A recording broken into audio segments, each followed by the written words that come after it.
여러분 성경에는 숫자의 영적 의미가 있습니다. 대략 360가지 숫자의 영적 의미가 있다고 합니다. 1은 절대자, 한 분이신 하나님의 숫자고요. 2는 결정의 숫자라고 합니다. 또 혹자는 분열의 숫자라고도 합니다. 3은 삼위일체 하나님의 숫자를 의미하고 4는 사람의 수, 인간의 수, 땅의 수를 의미합니다. 그래서 우리가 동서남북 이렇게 4개로 이 세상이 나누어지죠. 5는 하나님의 은혜의 수를 의미하고 6은 불완전한 인간의 수를 의미합니다. 7은 우리가 너무나 잘 알다시피 완전하신 하나님의 숫자, 안식과 평화의 숫자입니다. 그래서 이 3이라는 하나님과 4라는 인간의 숫자가 만나야 7이 되는데, 인간은 하나님을 만나야만이 진정한 안식으로 들어갈 수 있다는 숫자가 바로 7입니다. 그리고 8은요, 시작의 숫자입니다. 9는 심판의 숫자고, 10은 하나님의 역사와 섭리의 숫자, 이렇게 대략 볼 수 있습니다. 오늘은 3이라는 숫자를 통해서 사흘을 통해서 주시는 하나님의 은혜로 함께 말씀을 나누고자 합니다. 여러분 성경에는 사흘, 이 3일에 대한 사건들이 종종 등장하지요. 예수님이 12살 때 예루살렘 성전에 예배를 드리러 갔습니다. 가족들과 아마도 나사렛 그 친지들과 동네 주민들이 함께 예배를 드리다가 이제 내려오는데, 다시금 고향 땅으로 가는데 하룻길을 걸어서 보니까 예수님이 없습니다. 그 어린 예수님이 없어서 그 부모가 사흘길을 걸어서 예루살렘 성전에 가서 보니까 예수님이 그곳에서 랍비들과 함께 말씀을 강론하고 묻기도 하고 답하기도 하는 그 장면, 하룻길을 잃어버리고 사흘길을 찾아서 예수님을 만났던 그런 사건도 있습니다. 이 사흘에 대한 가장 성경의 의미심장한 이야기는 바로 예수님의 무덤 속의 사흘이죠.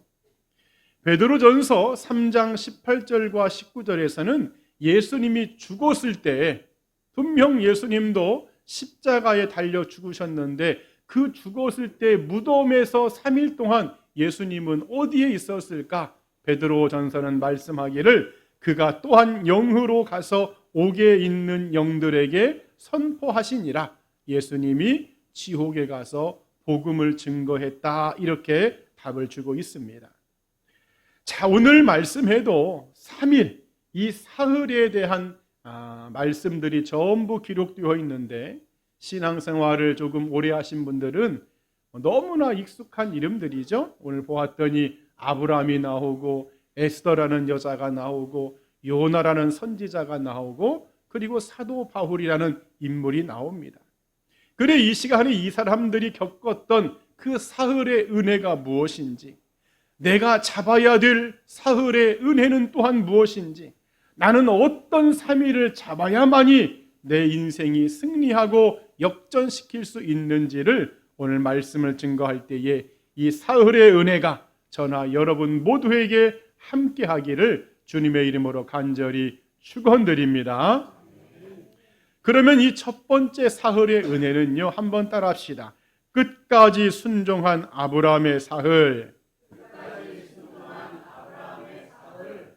여러분, 우리가 오늘 창세기 22장 본문을 읽었습니다. 아브라함의 3일은 어떤 3일이냐?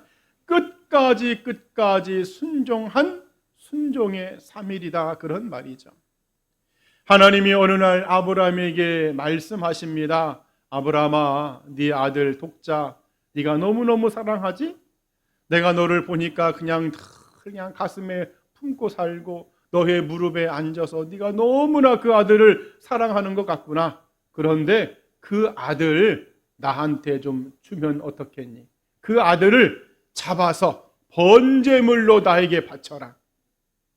여러분, 우리도 하나님이 나에게 음성을 들려주시는데, 아무개야 내가 너를 축복해 주겠노라, 내가 너에게 장수의 축복, 재물의 축복, 자녀의 형통을 주겠노라. 여러분, 이런 말씀을 우리가 듣는다면 기분이 좋겠지만은 너의 자식을 번제물로 잡아서 바쳐라, 여러분, 이런 음성을 듣는다면 아마 내 귀를 의심할 겁니다.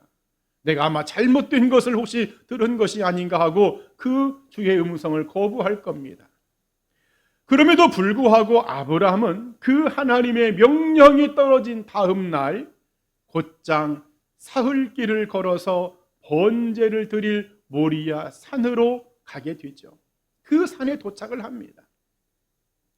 여러분, 이 아브라함의 사흘, 이 아브라함의 3일은 어떤 3일이었을까?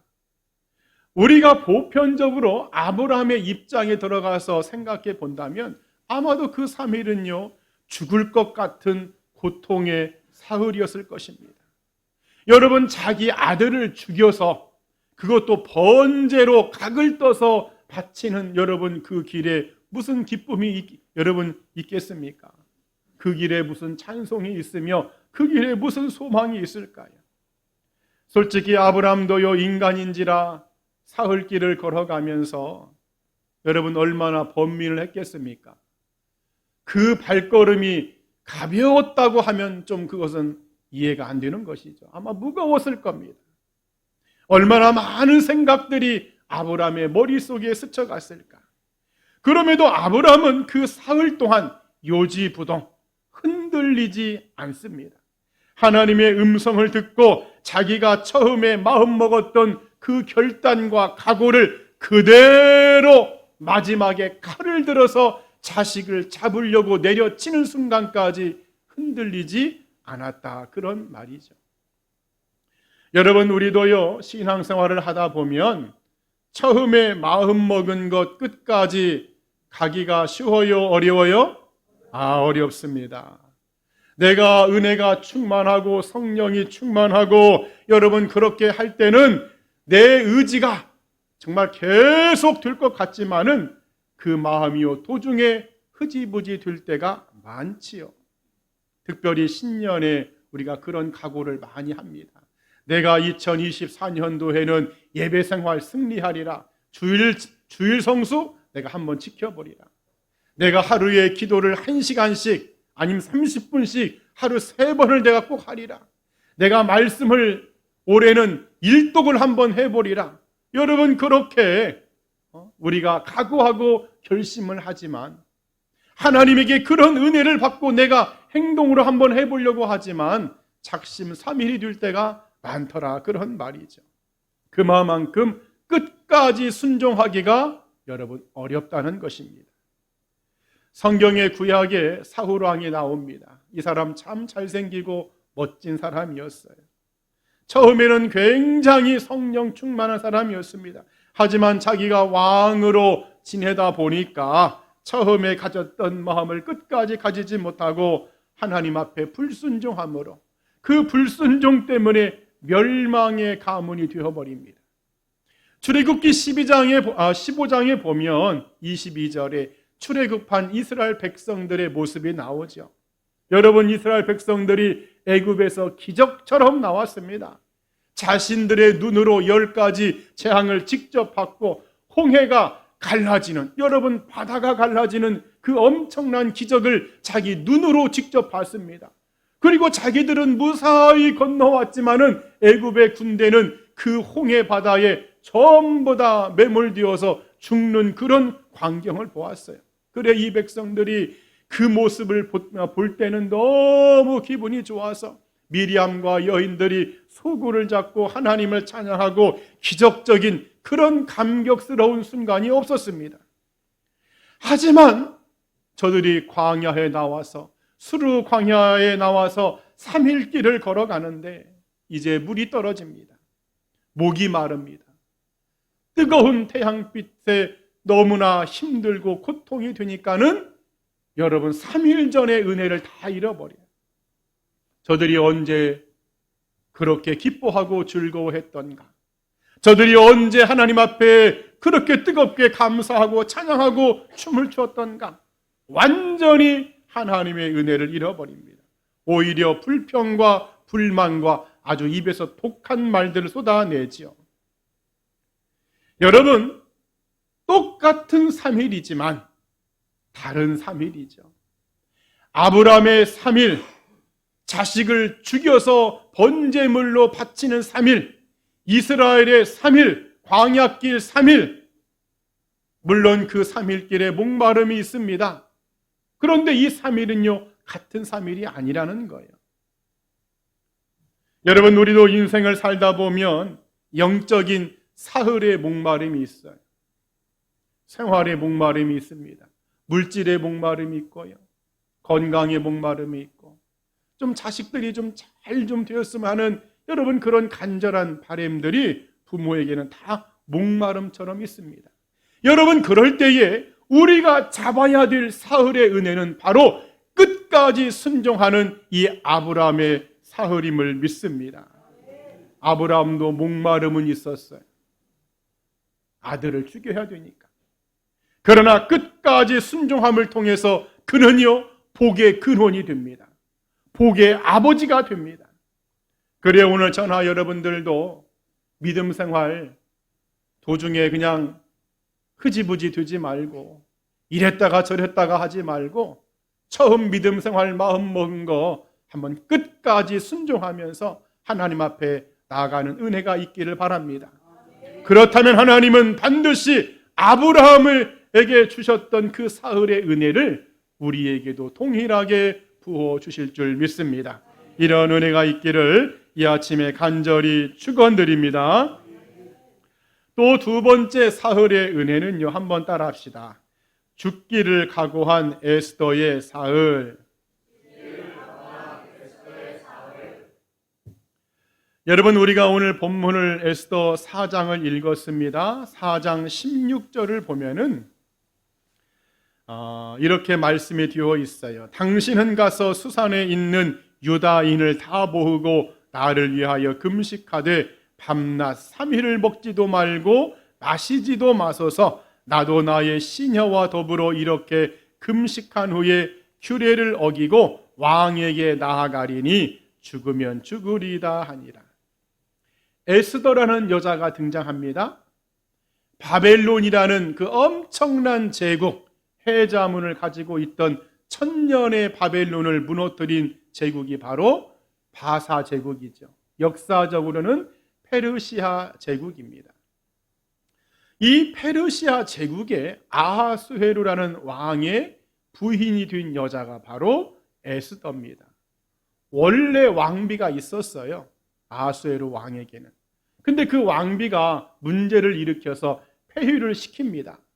그래서 이제 왕비를 뽑는데 엄청난 막 경쟁을 뚫고 새롭게 왕비가 된 여자가 에스더입니다. 중요한 것은 이 여자는 페르시아 바사 제국의 여자가 아니라 이스라엘 유다인의 여자라는 사실이죠. 그러니까는 포로로 잡혀온 포로민 2세의 여자가 바사 제국, 페르시아 제국의 왕의 왕비가 된 것이죠. 하지만 이런 사실을 알고 있는 하만이라는 사람이 유대인 포로민들을 전부 잡아서 죽이려고 하는 계략을 꾸밉니다. 아주 못된 하만이라는 이인자가 있었어요.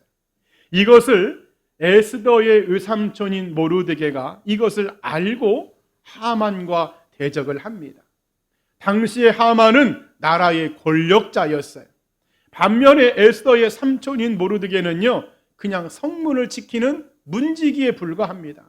어찌 보면은 이것은 싸움에서 이길 수 없는 싸움이죠. 하만은 영적으로 보면 마귀 대표, 모르드게는 하나님의 대표, 다윗과 골리앗의 싸움입니다. 여러분, 나라의 이인자와 저기 어디 변방에 여러분 그런 일개 병사가 어떻게 여러분 싸워서 이기겠습니까?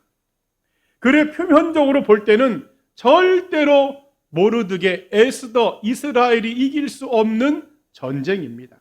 자, 그런데 이런 모든 사정을 다 듣고 에스더가 이제 3일을 금식을 선포하고 자기도 금식하면서 백성들에게도 금식을 선포하면서 마지막에 전세를 역전시키는 역사가 벌어지죠. 하만이라는 이 마귀의 종 때문에 진멸당해야 될 이스라엘 백성들을 다시금 살게 하고 자기 삼촌은 나라의 이인자가 됩니다. 자기는 에스더의 그 왕비의 황후의 위치는 더욱더 견고해지고 단단해지는 그런 은혜가 벌어지죠. 여러분, 그래서 이 에스더의 사흘은 어떤 사흘이냐? 죽기를 각오한 3일의 사흘입니다. 자기를 살리고 나라를 살리는 축복의 3일입니다. 살아나는 사흘의 역사입니다. 죽으면 죽으리라. 여러분 한번 따라합시다. 죽으면 죽으리라. 진짜 죽게 생겨서 다시 한번 죽으면 죽으리라. 3배만 더 크게 해보세요. 죽으면 죽으리라. 여러분 무엇 때문에 혹여라도 죽게 생겼습니까? 여러분 무엇 때문에 지금 소망이 전혀 없습니까? 여러분 무엇 때문에 지금 기쁨이 없고 무엇 때문에 사는 것이 재미가 없고 무엇 때문에 여러분 그렇게 괴롭게 있습니까? 오늘 이 에스더의 사흘의 은혜가 여러분들의 은혜가 되기를 축원드립니다. 우리에게는 어떤 죽을 것 같은 상황과 환경이 있다고 할지라도 내 삶에, 우리의 가정에, 우리의 자녀들에게 아무런 소망도 보이지 않는 절망 같은 여러분 환경이 있다고 할지라도 그럼에도 다시 한번 믿음으로 오직 예수 그리스도의 십자가를 붙들므로 여러분 신앙으로만 각오하기를 축원드립니다. 다니엘의 세 친구처럼 왕이시여 죽을지언정 우리는 우상에게 절할 수 없습니다. 우리는 죽을지언정 나에게 주신 이 믿음, 하나님을 믿는 이 신앙 우리는 버리지 않겠습니다. 우리는 절대로 우상 앞에 지지 않겠습니다. 죽기를 각오하고 죽을지언정 나가니까 여러분 그들이 죽었냐고요? 안 죽었잖아요. 오늘 에스더도 안 죽었고 죽기를 각오했던 아브라함도 앞서서 안 죽었고 오늘 다니엘과 세 친구도 안 죽었고 성경에 죽기를 각오하고 믿음을 지킨 사람들 여러분 안 죽었습니다. 속으로 그러네 목사님 죽기를 각오하고 죽은 선교사들은 죽었잖아요. 순교했잖아요. 여러분 나중에 죽어봐서 천국에 들어가서 한번 확인해 보시기 바랍니다. 그분들은 하나님의 보좌 옆에 최고로 높은 자리에 앉아 있는 줄 믿습니다. 세상에서는 저들이 저렇게 죽었다고 할지라도 그 사람들은 하나님의 그 빛나는 보좌 옆에서요 형용할 수 없는 기쁨과 감격과 영화와 많은 영광을 누리며 영원토록 살 것입니다. 여러분 그렇기 때문에 우리의 신앙이 어떤 신앙이냐? 이 에스더가 잡았던 사흘의 은혜, 내가 죽으면 죽을지언정 하나님에 대한 이 믿음과 신앙을 포기하지 않으리라. 여러분 이 은혜를 우리는 잡아야 할 줄 믿습니다. 이 은혜를 잡고 여러분 반드시 여러분의 인생도 여러분의 가정도 자녀도 역전시키는 그런 은혜가 있기를 간절히 축원드립니다. 또 세 번째 사흘의 은혜는요, 한번 따라합시다. 철저히 회개한 요나의 사흘. 자, 오늘 우리가 읽었던 세 번째 본문이죠. 요나서 1장 17절에 여호와께서 이미 큰 물고기를 예비하사 요나를 삼키게 하셨으므로 요나가 밤낮 3일을 물고기 뱃속에 있으니라. 이 요나의 3일은요 하나님의 말씀을 어겼다가 물고기 뱃속에 삼킴당해서 들어간 정말 죽음의 3일, 절망의 3일이죠. 그런데 나중에 요나가 그 물고기 뱃속에서 3일 동안 철저하게, 아주 철저하게 회개를 통해서 다시금 사는 3일이 요나의 3일입니다. 하나님이 요나에게 특명을 주었어요. 요나야, 너 그 아수르 수도 니느웨 성 알지? 네, 알고 있습니다. 내가 보니까 그 니느웨 성을 좀 구원시켜야 되겠다. 네가 가서 복음을 좀 전파하고 와라. 이 니느웨 성을 내가 구원해야 되겠다. 여러분, 그러면 이 요나가 아멘 하고 하나님 제가 가서 하겠습니다 하고 가면 좋은데 하나님의 말씀을 거부합니다. 니느웨로 가는 것이 아니라 어디로 가요? 다시스라는 정반대 방향으로 도망을 쳐요. 아니, 왜 요나는 하나님의 말씀을, 선지자라고 하는 사람이 왜 말씀을 어겼을까? 이유가 있습니다. 이 니느웨라는 성은 아수르 수도였고 장차 이 북이스라엘을 멸망시키는 나라입니다. 쉽게 말해 우리나라, 여러분, 우리나라 국민이 제일 싫어하는 민족이 어디죠? 일본을 우리가 제일 싫어해요. 왜냐? 일제강점기에 너무나 그들의 핍박과 너무나 그 괴롭힘을 당했기 때문에 너무 일본을 싫어하는데, 하나님이 나에게 주인성 목사야, 너 일본 동경에 가서 복음을 좀 증거해라, 그런 겁니다. 그러니 요나의 입장에서는 아니, 그 원수의 나라, 그 적국의 나라에 가서 왜 복음을 증거하라고 하는 거야? 혹시 내가 복음을 증거했다가 저 백성들이 하나님께 돌아오면 어떻게 하지? 저것들은 못된 것들이고 저것들은 악한 것들이고 저것들은 우리 백성의 원수이기 때문에 다 멸망받아야 되는데 혹시 저것들이 회개하고 돌아오면 어떻게 하지? 이 생각이 들으니까 요나가요, 니느웨 성으로 못 가는 거예요. 그래, 가만히 있자니 괴롭고 하나님의 말씀을 따르지 않자니 두렵고 어떻게 할까? 결국은 다시스로 도망을 가다가 뭐 이런저런 많은 사건들이 있었지만은 결국에는 바다에 던져져서 물고기 뱃속으로 그가 삼킴을 당합니다. 여러분, 이 요나가 이러한 고통과 삶을 당하게 된 데는 여러분 다른 것 없습니다. 하나님의 말씀에 순종하지 않았기 때문이죠. 하나님의 말씀 앞에 자신의 형편을 들이댑니다. 하나님, 내가 형편이 지금 이런 상황입니다. 하나님의 말씀 앞에 자신의 상황과 자신의 모든 처지를 들이대는 거야. 하나님, 내가 지금 이런 상황이고 내가 이런 처지인데 내가 어떻게 하라고요? 라고 그렇게 하더라는 것이죠. 결국 그렇게 하나님의 뜻을 거역한 결과 그의 인생이요, 내려가는 인생이 됩니다. 여러분, 다시스는요, 지대가 낮은 지대예요. 내려가는 인생. 마치 예루살렘에서 여리고로 내려가는 인생처럼 그렇게 내려갑니다. 배를 타고도요, 배 위에 있는 것이 아니야. 요나는요, 배 밑창에 내려갑니다. 배 밑창에 내려가서도 그냥 잠만 자죠. 여러분, 하나님의 말씀에 거역하는 사람들은요, 영적으로 보면 다 자고 있는 사람들입니다. 한번 따라합시다. 하나님의 말씀을 거역하는 사람들은 다 자고 있는 사람들이다. 그렇습니다. 우리가 하나님의 말씀을 거역하고 그 말씀을 불순종하잖아요. 여러분은 영적으로 자고 있는 거예요. 그래, 이 요나도 지금 잠만 자고 있습니다. 특히나 잠을 자는데 어디에서 자느냐? 배 밑창에서 막 화물들과 함께 화물칸에 화물 취급받으면서 잠을 자고 있는 그런 모습이죠.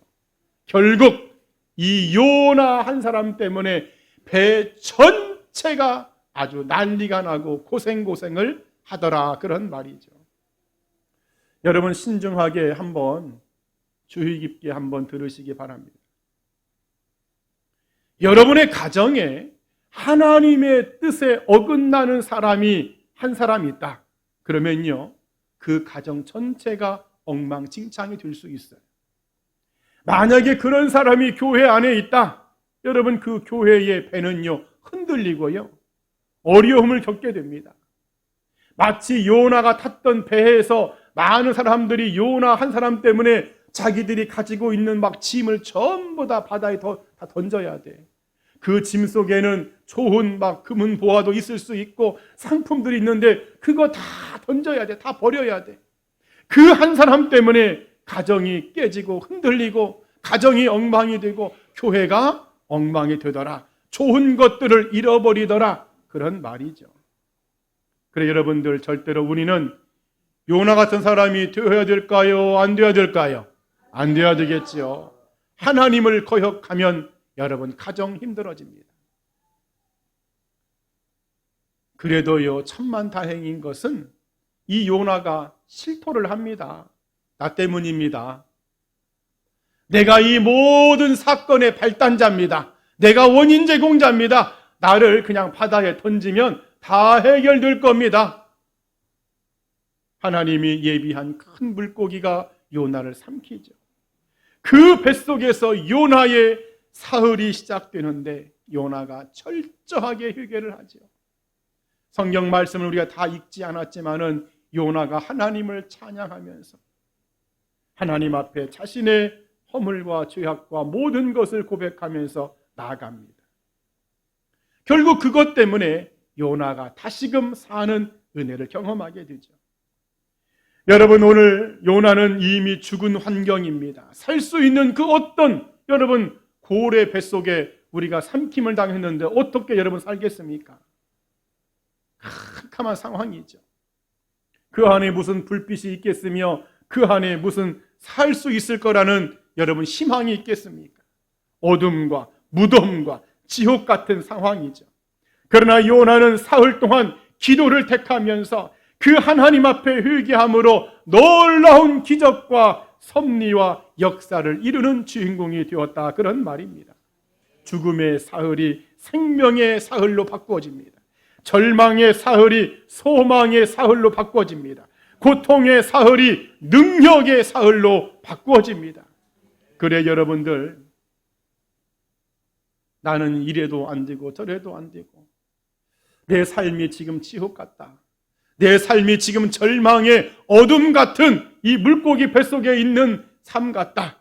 여러분, 희망을 가지시고 이 철저하게 회개한 요나의 사흘의 은혜를 붙들기를 바랍니다. 이 사흘의 은혜를 붙드는 자, 여러분, 하나님이요 하실 수 없는 것이 있답니다. 여러분, 하나님은 못하실 것이 없는데 하나님이요 못하실 것이 있답니다. 그게 뭐냐? 회개하는 죄인을 용서하지 않을 수 없는 것, 하나님이 못하신답니다. 사실 우리 부모들도 그러죠. 내 눈에 흙이 들어올 때까지는 내 앞에 나타나지 마라. 여러분, 그렇게 해도요, 자식이 울며 불며 아버지 어머니 나를 용서해달라고 여러분 막 가슴을 치면서 여러분 앞에 무릎을 꿇고요 펑펑 울어보세요. 천하 없는 부모라도 용서하게끔 되어 있습니다. 하나님도 마찬가지. 우리가 어떠한 지난날의 실수가 있다고 할지라도 그것 때문에 내가 지금 물고기 뱃속에 갇힌 어둠과 지옥과 절망의 상황이 있다고 할지라도 내가 하나님 앞에 나가서 회개하고 간절히 철저하게 부르짖으면 하나님은요 살 수 있는 길을 주신다는 것입니다. 여러분, 이 사흘의 은혜 반드시 잡아야 되겠죠? 이 은혜를 잡기를 주님의 이름으로 간절히 축원드립니다. 마지막 네 번째 사흘의 은혜는 따라합시다. 완전히 거듭난 바울의 사흘. 오늘 네 번째 본문 사도행전 9장 9절에 사흘 동안 보지 못하고 먹지도 마시지도 아니하니라 이렇게 되어 있습니다. 여러분, 사도 바울 너무 익숙한 이름인데 원래 이름이 사울이었습니다. 히브리식 이름이죠. 이 사울이라는 사람이 다메섹 도상에서 다메섹으로 가는 길가에서 예수님을 만나죠. 예수님을 믿는 사람을 다 잡아 죽이고 나사렛 예수에 대하여 복음을 전하는 사람들을 전부 씨를 말리겠다는 각오로 다메섹으로 가는 길이었습니다. 당시에 바울은요 지금의 국회의장 정도의 고난 대행을 가지고 여러분 그 서류를 가지고 가는 굉장한 막강한 권력자였습니다. 그런데 이 사울이 다메섹으로 가다가 예수님을 만나는데 그 예수님을 어떻게 만나느냐? 먼저는 빛으로 만납니다. 한번 따라합시다. 빛으로 만났다. 그리고 또 음성으로 만났다. 여러분, 중동 지역은 너무 뜨거워서 정오에는 사람들이 별로 그렇게 움직임이 없다고 하지요. 그런데 이 사울이라는 사람은, 바울은 얼마만큼 열정적이었느냐? 내가 예수 믿는 예수쟁이들을 전부 다 죽여버려야 되겠다. 아예 그냥 이스라엘 민족에서 예수의 옛자도 못 나오게 해야 되겠다. 그런 각오로 그 뜨거운 정오에 이제 가는데 예수님이 빛으로 나타나십니다. 그리고도 음성으로 나타나시죠. 당시 상황을 보면은요, 바울 혼자 가는 것이 아니었습니다. 동행하는 무리들이 있었어요. 하지만 그 주변 사람들은 같이 가면서도 그 빛을 보지 못했어요. 그 음성을 듣지 못합니다. 무슨 일이 일어나긴 같은데 이게 도대체 무슨 일이지? 이 사람이 왜 그러지? 라고 주변에서 그렇게 했다는 것이죠. 여러분, 여기에도 우리가 한 가지 배울 좋은 교훈이 있어요. 여러분, 우리는 신앙생활 가운데 바울이 되기를 바랍니다. 같이 따라가는 구경꾼이 되지 않기를 바랍니다. 여러분, 이것은 다른 겁니다. 똑같이 여러 명이 함께 갔지만 바울만 강력한 빛으로 눈을 멀지요. 그리고 바울만 음성을 듣습니다. 사람들은 뭔가 웅성웅성하긴 하지만은 지금 무슨 음성이 들려온지를 전혀 모릅니다. 그러나 바울에게만 정확한 예수 그리스도의 음성이 들려오는데, 사울아, 사울아, 네가 왜 나를 핍박하느냐? 네가 왜 나를 괴롭게 하느냐? 네가 왜 나를 박해하느냐? 사울이 묻지요. 당신이 누구십니까? 나는 네가 핍박하는 예수다. 여러분, 지금 바울은 누구를 핍박하고 있냐면요, 예수님을 핍박하는 것이 원래 아니었어요. 이 사람은 예수 믿는 사람들을 핍박하는 것이 바울의 일이었는데, 예수님은 뭐라고 말씀하느냐? 예수님을 핍박하는 사람을 핍박하는 것이 곧 나를 핍박하는 것이다. 이렇게 말을 하더라는 것이죠. 여러분, 그렇기 때문에 우리가요, 신앙생활 가운데 정말 조심해야 될 것이 몇 가지가 있어요. 이게 교회도 보면은 와이프가 신앙생활을 잘하는 그런 가정이 있고, 남편이 안 믿는 가정들이 있어. 그 남편이 어쨌든 간에 교회 가서 나쁠 것은 없으니까 신앙생활을 허락은 하는데, 안 믿는 남편들이 종종 그런 말들을 하지요. 야, 너는 맨날 이렇게 교회 타령이냐? 너는 이게 좀 적당히 좀 믿었으면 좋겠다. 적당히 좀 신앙생활을 해라. 하는 그런 안 믿는 남편들의 말이 있어요. 아니면 교인 간에도, 성도 간에도 그렇게 말을 하는 분들을 제가 들었습니다. 아이고, 집사님 대충 해. 너무 열심히 하지 마. 무슨 집사님만 그렇게 해. 그렇게 안 해도 돼. 좀 적당히 좀 하라고. 적당히 좀 믿으라고. 적당히 좀 봉사하고, 적당히 좀 충성하라고. 여러분, 그런 말들을 교인들이 합니다. 여러분, 그거 아주 조심해야 될 말입니다. 여러분이 누군가에게 그 사람은 지금 예수님을 너무 사랑해. 나는 예수님이 너무 좋아서 그냥 교회 오는 게 좋고, 예배 드리는 것이 좋고, 말씀 듣는 것이 좋고, 기도하는 것이 좋아서, 나는 교회에서 헌신하는 것이 좋아서 그렇게 열심히 하는데, 누가 아이고 적당히 좀 해. 당신만 예수 믿어? 권사님만 예수 믿어? 장로님만 예수 믿어? 여러분, 그러면서 그 사람에게 말한다는 것은요, 그건 예수님을 핍박하는 겁니다. 예수님을 괴롭게 하는 것입니다. 마치 베다니 마리아가 옥합을 깼어. 그 옥합을 예수님 몸에다가 부었습니다. 여러분, 그 2천만 원, 3천만 원짜리 되는 옥합을 여러분 예수님에게 부을 때는요, 마리아에게는 다른 거 아무것도 없습니다. 나의 사랑은 오직 예수님입니다. 나는 예수님이 너무 좋습니다. 라고 부은 거요. 그런데 옆에 있던 제자들, 특히나 가룟 유다는요, 그것에 대해서 엄청나게 핍박을 합니다. 왜 쓸데없는 짓을 하느냐는 거요. 왜 그런 비싼 것을 그렇게 허비하냐는 거예요. 그때 예수님이 하신 말씀 여러분 마태복음에 나오잖아요. 저 여인을 괴롭게 하지 말라는 거예요. 나를 위해서 했다는 거예요. 자, 그런 것처럼 오늘 이 사도 바울이요, 그렇게 예수 믿는 사람들을 핍박한 것이 예수님은 네가 곧 나를 박해한 거라고 답을 주고 있다는 거예요. 자, 중요한 것은 여기에서 사울이 완전히 뒤집어지죠. 3일 동안 눈이 보이지 않습니다.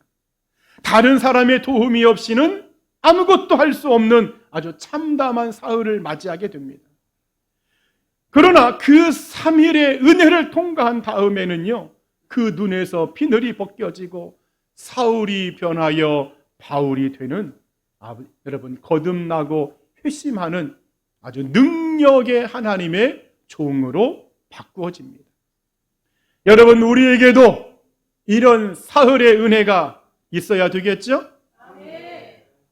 하나님을 믿노라고 하면서도 그냥 술에 술 탄 듯 물에 술 탄 듯, 이건 뜨겁지도 않고 미지근하지도 않고 차갑지도 않고, 여러분 그런 신앙생활 끊어버려야 됩니다. 오늘 이 사울이 변하여 완전히 바울이 되어서 이방인의 멋진 전도자가 된 것처럼, 하나님의 능력의 종이 된 것처럼 우리도 그런 일꾼이 되어야 되지 않을까, 여러분 그런 말이죠. 여러분 이 바울의 이 사흘의 은혜 여러분 잡기를 축원드립니다. 나도 잡아야 됩니다. 다시금 하나님을 온전히 만나는 거예요. 여러분 신앙생활 하다 보면은요, 어느 사이에 예수님을 잃어버릴 때가 있습니다. 특히나 어렸을 때부터 믿음 생활 한 친구들은요, 이제 어른이 되면서 점점 머리가 굵어지고 정체성에 대해서 혼란을 느낍니다. 예수님을 안 믿는 친구들이 되게 많다고 그랬잖아요. 예수님을 잘 믿고 살아왔어도요, 어느 순간 의심의 가라지가 내 안에 있을 때도 있습니다. 여러분 그래서 하나님이 없이, 예수님이 없이 그렇게 종교 생활만 하는 때가 있더라는 거예요. 여러분 다시금 거듭나야 됩니다. 한번 따라합시다. 거듭나야 한다. 다시금 성령으로 거듭나야 됩니다. 다시금 하나님의 사람으로 거듭나야 할 줄 믿습니다. 한번 따라합시다. 하나님, 사흘의 은혜를 붙잡게 하옵소서. 아멘. 이제 말씀을 정리합니다. 오늘 우리는 성경에 나타난 4명의 인물을 통해서 사흘의 은혜를 함께 나누었습니다. 아브라함의 사흘, 어떤 사흘입니까? 끝까지 순종한 사흘.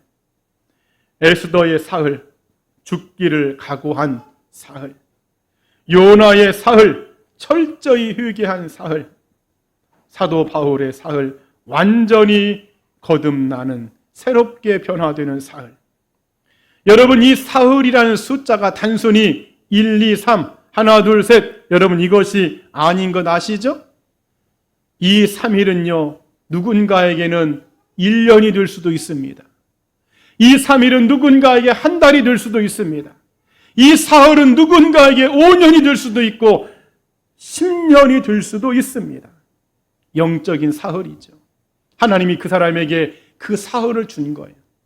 너는 10년의 사흘을 한번 견뎌봐라. 너는 3년의 사흘을 한번 견뎌봐라. 너는 석 달의 사흘을 한번 견뎌봐라.